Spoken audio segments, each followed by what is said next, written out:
You know, I think fall is brewing in the air. Oh, I hope so. I hope you're right. And I just hope so. soon you can tiptoe through the leaves. I hope so too. Because I think I it's going hope to be I in the have 70s. to. I'm looking forward to 70s is wearing a spring. long sleeve shirt to work and not sweating. I know, and it's going to be in the 70s this weekend. And you'll be able to do all the stuff that you always wanted to do, like Yeah. take a nap. Yeah, I can do that. Hello and welcome to your old news update. I'm Izzy Fitz. Ah, Bud Driscoll. Yeah, let's shout out to our sponsors. What do you say? Shout. Yeah, Eagle Crest Retirement Community, 1501 East Magnolia. Magnolia. Headley's Clothing, 1829 South 9th, and Smoky Hill Museum, 211. West Iron. My That's favorite right. Topping the headlines. words. Well, here's something sort of weather-oriented. But I thought I was supposed to go first. Oh, you are. Yeah. You go first. I was just so anxious. He wants to get to this, but, you know, it'll keep you tuned in. 50 years ago, September 15, 1965.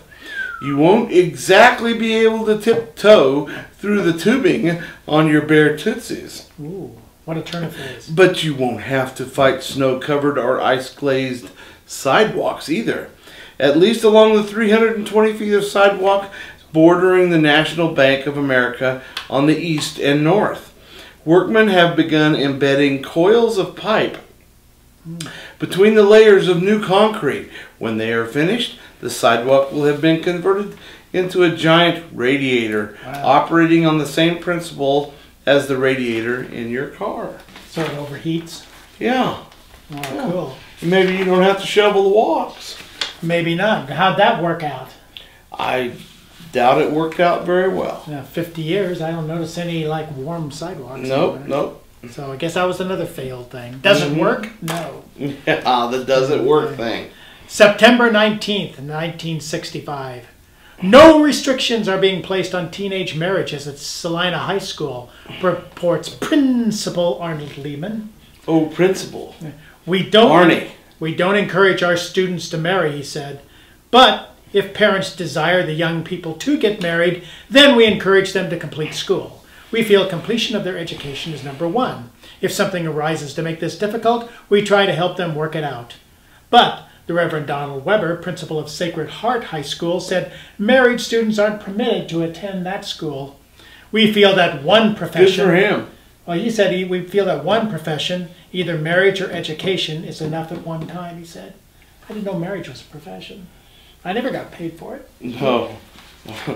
Where's my check? If we get paid for being married, man, we should have some right. big money right now. So the day before this happened, Yes. September 18th, 1940, after hearing a day and a half of testimony in the Art Quinn milk case, District Judge Roy A. Smith dismissed the defendant and discharged the jury this afternoon on the motion of Quinn's counsel. That's right. Testimony had shown that Quinn, who was arrested on a charge of selling milk too low in butterfat, Oh my God, it's hanging. did not sell the milk in Salina, but sold it at his farm near Bennington to the agent of a Salina creamery that buys milk.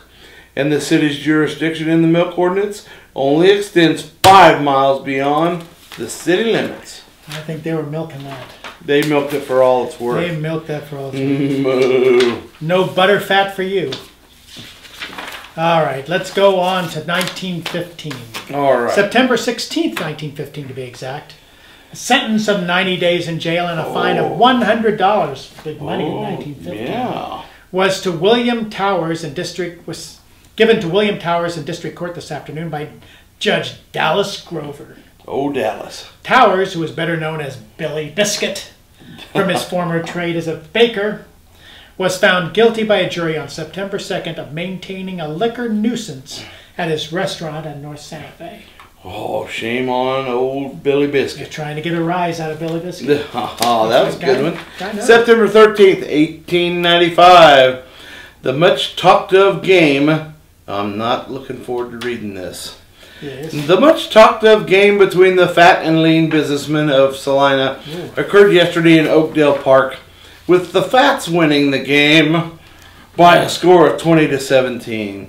Wow. The two nines were perfect in their line, the Fats averaging over 200 pounds and the leans about 125. That's pretty small. Professor Olds was the heaviest man on the ground. He tipped the scales at 355 pounds. Wow. His agility in getting off the ground and in stealing bases was remarkable. The only thing hindering him from being a first-class player was the fact that when he stood on the required spot at home plate, some part of his ponderous frame protruded to the other side, and in consequence, where did it go?